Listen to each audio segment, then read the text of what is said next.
Suatu hari Syekh Abu Yazid Al-Bustami mendapatkan ilmu yang berharga dari seekor anjing di tepi jalan. Ketika itu Syekh Abu Yazid berjalan sendiri di malam hari. Lalu beliau melihat seekor anjing berjalan terus ke arahnya. Ketika anjing itu menghampiri beliau, Syekh Abu Yazid pun mengangkat jubahnya. Ia khawatir pakaiannya akan tersentuh oleh anjing itu. Spontan, anjing itu berhenti dan terus memandanginya. Tanpa disangka, Syekh Abu Yazid seperti mendengar anjing itu berkata kepadanya, "Tubuhku kering dan tidak akan menyebabkan najis padamu. Kalaupun engkau merasa terkena najis, engkau cukup membasuh 7 kali dengan air dan tanah, maka najis di tubuhmu itu akan hilang. Tapi jika engkau mengangkat jubahmu karena menganggap dirimu lebih mulia, lalu menganggapku anjing yang hina, maka najis yang menempel di hatimu tidak akan bersih, walau engkau membasuhnya dengan 7 samudra lautan."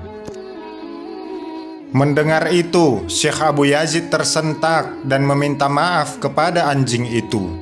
Sebagai tanda permohonan maafnya yang tulus, Abu Yazid lantas mengajak anjing itu bersahabat dan jalan bersamanya.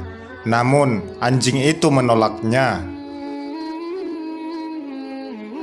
Anjing itu berkata, "Engkau tidak patut berjalan denganku, karena mereka yang memuliakanmu akan mencemooh dan melempariku dengan batu.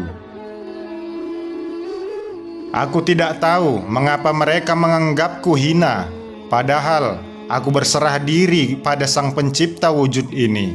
Lihatlah aku tidak menyimpan dan membawa sebuah tulang pun, sedangkan engkau masih menyimpan sekarung gandum," kata anjing itu. Lalu anjing itu pergi meninggalkan Syekh Abu Yazid. Syekh Abu Yazid pun terdiam dan berkata, "Duhai Allah, untuk berjalan dengan seekor anjing ciptaanmu saja aku tidak layak. Bagaimana aku merasa layak berjalan bersama denganmu? Ampunilah aku dan sucikanlah hatiku dari segala kotoran."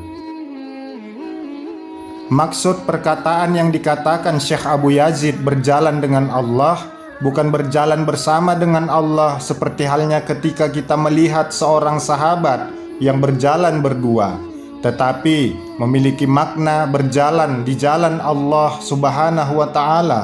Dan Syekh Abu Yazid merasa dirinya tidak layak berjalan di jalan Allah dengan hati yang masih kotor.